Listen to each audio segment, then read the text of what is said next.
Mélina Huet est avec nous en duplex de Valence. Mélina, manifestement, le tout nouveau gouvernement de Pedro Sanchez, ça fait preuve de courage, de volonté politique. Mais est-ce que ce geste était dicté par les circonstances ou par des considérations de politique intérieure?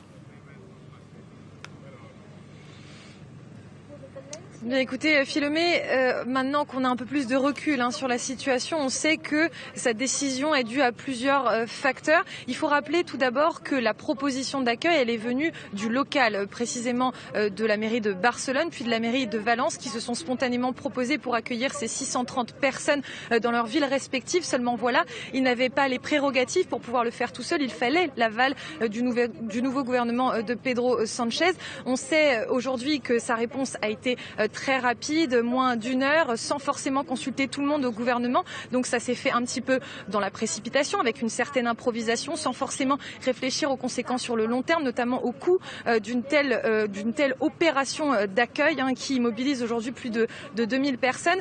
Mais il faut le dire que c'était plutôt attendu, puisque Pedro Sanchez est socialiste, que les gouvernements respectifs de Catalogne et de Valence sont également à gauche de l'échiquier politique, et que par le passé, Pedro Sanchez avait fait des déclarations allant dans ce sens. Donc difficile, une fois que la situation se présente concrètement sur sa table, de dire non, de reculer et de dire non à l'accueil de ces personnes. Donc il y a forcément un petit peu de politique là-dedans. Il y a également une volonté de se démarquer de son prédécesseur Mariano Rajoy, du PP, très conservateur, et qui n'est pas un habitué évidemment des politiques d'ouverture concernant les réfugiés. C'était une façon pour ce tout jeune gouvernement, qui avait à peine une semaine et demie, de marquer le pas et de dire nous ferons différemment. Mais il y a également une portée très symbolique de ce geste, qui dépasse largement les frontières de Valence et même de l'Espagne. On le voit avec la couverture médiatique de cet événement. Je rappelle qu'on est près de 600 journalistes accrédités qui viennent d'un peu partout dans le monde. C'est une portée internationale et évidemment une décision géopolitique très forte. Et on l'a vu notamment avec les déclarations de certaines ONG qui,